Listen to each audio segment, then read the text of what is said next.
नमस्कार, मैं हूं आपके साथ हर्षिता और आप देख रहे हैं TTN न्यूज 24। शाहजहांपुर में पीएम मोदी बोले, दिल्ली में बैठा कांग्रेस का शाही परिवार कांग्रेस को वोट नहीं देगा, क्योंकि अमेठी में उस सीट पर कांग्रेस का उम्मीदवार ही नहीं है। इस चुनाव में आपका एक एक वोट सशक्त भारत को संकल्प को मजबूती देने की गारंटी है। ये मोदी की गारंटी से भी ज्यादा आपके वोट की गारंटी है।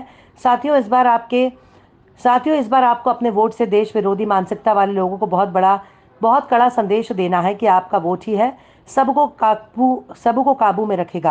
प्रधानमंत्री नरेंद्र मोदी आरोप लगा रहे हैं कि कांग्रेस सरकार में आई तो लोगों की विरासत को छीन लेगी। किस प्रकार से देखते हैं सर इस बयान को? ये 1985 में जो तत्कालीन प्रधानमंत्री राजीव गांधी ने इनहेरिटेज कानून को, जो स्टेट प्रॉपर्टी के तहत आते थे, उनको कर से मुक्त किया था, प्रॉपर्टी टैक्स से फ्री किया था इस कानून के तहत।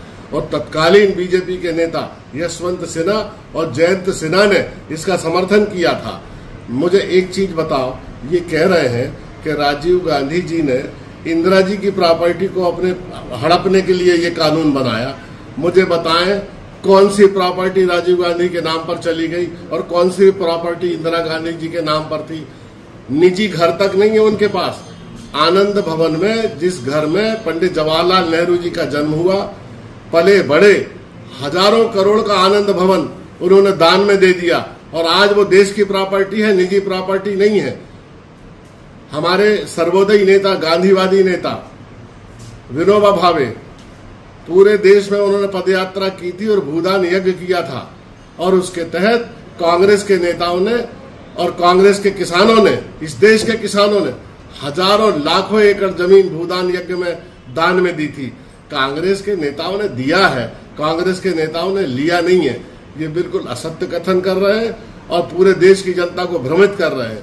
ये 25-30 साल पहले की बात क्यों कर रहे हैं? ये कह रहे हैं 18 साल पहले मनमोहन सिंह जी ने ये कहा था, 1985 में ये कानून बना था। मोदी जी, आप अपने 10 साल का रिपोर्ट कार्ड देश की जनता के सामने रखिए कि 10 साल में कितनी बेरोजगारी बढ़ी, कितनी महंगाई बढ़ी और देश कितना पीछे गया और कितनी घुटन और बेचैनी आज भारत के नौजवानों में है। इन तमाम चीजों पर पर्दा डालने के लिए, ध्यान हटाने के लिए आप 30-40 साल पुराने गड़े मुर्दे उखाड़ रहे हैं और देश की जनता को भ्रमित कर रहे हैं और असत्य कथन कर रहे हैं।